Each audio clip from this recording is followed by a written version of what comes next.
ఒకే సెంటర్లో అనేక మంది విద్యార్థులకు ఎక్కువ మార్కులు రావడం సహజమే అని చెప్పి కొంతమంది అంటున్నారు. మరి సహజమంటే ఇంకో సెంటర్లో కనీసం ఇద్దరైనా సెలెక్ట్ కావాలి కదా. మీరు కావాలని రాపించుకున్నారు.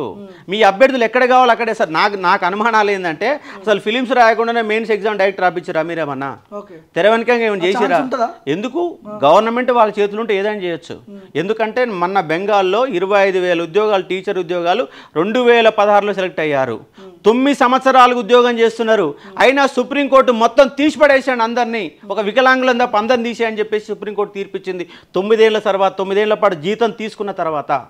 మరి అలా 563 ఉద్యోగాలలో ఇన్ని అలిగేషన్స్ వస్తున్నాయి. మరి గవర్నమెంట్ స్పందించి దానిపై సిట్టింగ్ జడ్జి విచారణ జరిపించవచ్చు కదా, లేదా ఒక సిబిఐ ఎంక్వైరీ చేయించవచ్చు కదా.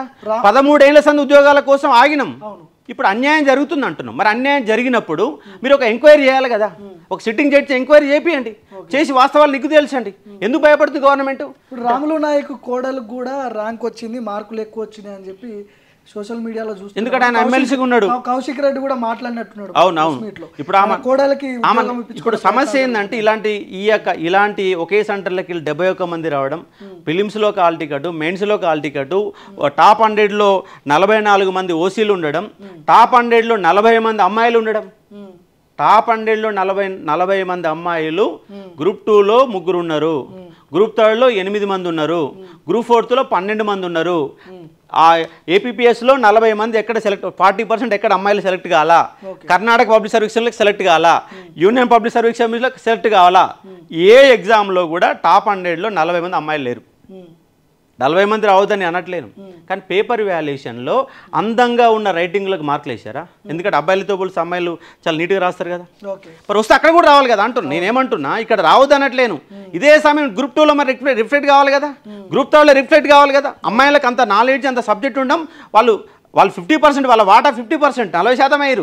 మరి అదే 40% మంది గ్రూప్ 3లో గ్రూప్ 2లో ఎందుకు రాలేదు అంటే అమ్మాయిలు 40% రావడం, ఓసీలు 44% మంది ఉండడం, ఇక్కడ ఎస్సీ ఎస్టీ వర్గాలకు అసలు రాకపోవడం, జియో నెంబర్ 29 వివాదాస్పదం కొనసాగుతుండడం, ఫిలిమ్స్లో ఒక ఆల్ టికెట్, మెయిన్స్లో ఆల్ టికెట్, ఫైనల్లో మీరు ఇచ్చిన సభ్యులలో 10 మంది ఎక్కువ రావడం.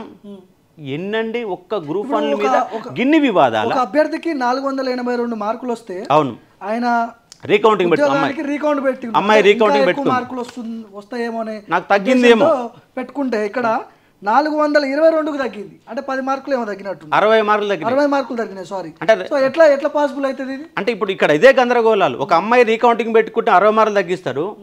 ఒక అబ్బాయికి అన్ని సబ్జెక్టులలో ఒక్కో దాంట్లో 80లు 90లు వచ్చిన అభ్యర్థికి జనరల్ ఎస్ఏలో 11 మార్కులు వచ్చినాయి. అంటే మిగతా 5 పేపర్లలో 70లు 80లు వచ్చినట్టు వ్యక్తికి ఫస్ట్ పేపర్లో 11 ఎట్టు వస్తాయి? అంటే అసలు మీరు దిద్దిరా, మానవ తప్పిదమా, కంప్యూటర్లో కూర్చొని మార్కులు వేసుకున్నారా? అసలు ఎంత గమ్మత్ అంటే 10th క్లాస్ ఇంటర్మీడియట్ మార్కులాగా కనబడుతున్నాయి. రివాల్యుయేషన్ కూడా చాలా గుడ్డిగా చేసినట్టు. రివాల్యుయేషన్ రీకౌంటింగ్ పెట్టారు, రివాల్యుయేషన్ అవకాశం లేదు, అసలు చేయలే వాళ్ళు, రీకౌంటింగే చేయలే. అంటే 4 రోజులలో 9,000 మంది అప్లై చేసుకుంటే 9,000 ఇంటూ 2-3 పేపర్లు, 4 పేపర్లు, 5 పేపర్లు పెడితే కనీసం ఒక 40,000 పేపర్లు అవుతాయి. మన 40,000 పేపర్లని 4 రోజులలో రీకౌంటింగ్ ఎట్లా చేశారు మీరు? అసలు రీకౌంటింగే చేయలే. అంటే మొత్తంగా Telangana public service commission Congress గవర్నమెంట్లో అవినీతి నిలయంగా మారిందని నేను ఆరోపణ చేస్తా ఉన్నా. ఎందుకంటే మీరు ఏమంటారు, ప్రక్షాళన చేసినామంటున్నారు, మీరు అవినీతి అని మాట్లాడుతున్నారు, ఉద్యోగాలు అమ్ముకున్నారని మాట్లాడుతున్నారు. సైంటిఫిక్ గా ఎవిడెన్స్ కావాలి కదా. ఇవే కదా, ఇవే నువ్వు చెప్పిన లెక్కలని చెప్తున్నాను. అందుకే మేము ఏమంటున్నాం, ఎవిడెన్స్ గవర్నమెంట్ ఇస్తుంది. ఒక సిట్టింగ్ జడ్జి చేత ఎంక్వైరీ చేస్తే, ఒక సిబిఐ చేత ఎంక్వైరీ చేస్తే మొత్తం బయటికి కూపి లాగుతుంది మొత్తం. ఇప్పుడు మేము పోయి అడుగు తీస్తలేదుగా. మరి మీ తెలంగాణ పబ్లిక్ సర్వీస్ కమిషన్ అడుగుతున్నాం, తెలుగు మీడియం వాళ్ళు ఎంతమంది సెలెక్ట్ అయ్యారు, ఇంగ్లీష్ మీడియం వాళ్ళు ఎంతమంది సెలెక్ట్ అయ్యారో లెక్కలు చెప్పమంటున్నాం, ఇస్తలేదు. మేము అడుగుతూ ఇస్తలేదు. మరి ఎవరు చెప్పాలి లెక్కలు? టీఎస్పీసీ చెప్పాలి కదా, ఇవ్వడం లేదు. మొత్తం మేము ఏమంటున్నాం అంటే టోటల్ 21,000 మంది పేపర్లని ఓపెన్లో పెట్టండి. మొన్న గ్రూప్ 2 గ్రూప్ 3 సంబంధించి ఓఎంఆర్ సీట్లు, ఆన్సర్ సీట్లు మొత్తం మీరు ఓపెన్లో పెట్టారు, ఎవరు వ్యక్తిగత లాండ్లు పెట్టారు. ఏంది పెట్టరు? గ్రూప్ 2 గ్రూప్ 3 పెట్టినప్పుడు ఏంది పెట్టారు?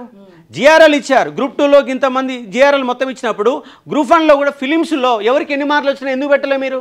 ఎస్సీలకు ఎంత కట్ ఆఫ్, ఓసీలకు ఎంత కట్ ఆఫ్, బీసీలకు ఎంత కట్ ఆఫ్, కిందికెళ్ళి తీసుకుంటా అని చెప్పారు. ఎస్సీ ఎస్టీలు తక్కువ పడితే కిందికెళ్ళి ఎంత తక్కువ తీసుకున్నారు, వాళ్ళు లెక్కలు చెప్పాలి కదా. టీఎస్పీసీ ఎందుకు దాటిస్తుంది? ఒక వెబ్ నోట్ పెట్టారు, అంటే ఏ వర్గానికి ఎంతమంది సెలెక్ట్ అయ్యారని ఒక వెబ్ నోట్ పెట్టారు. పెట్టిన వెబ్ నోట్ 3 రోజులు ఎందుకు తొలగించారు? ఎందుకు భయపడుతున్నారు మీరు? అలాంటి వెబ్ నోట్ ఇంగ్లీష్ మీడియం వాళ్ళు ఎంతమంది, తెలుగు మీడియం వాళ్ళు ఎంతమంది, యూనివర్సిటీ దిద్దినటువంటి వాళ్ళ పేర్లు మొత్తం లిస్టులో పెట్టండి.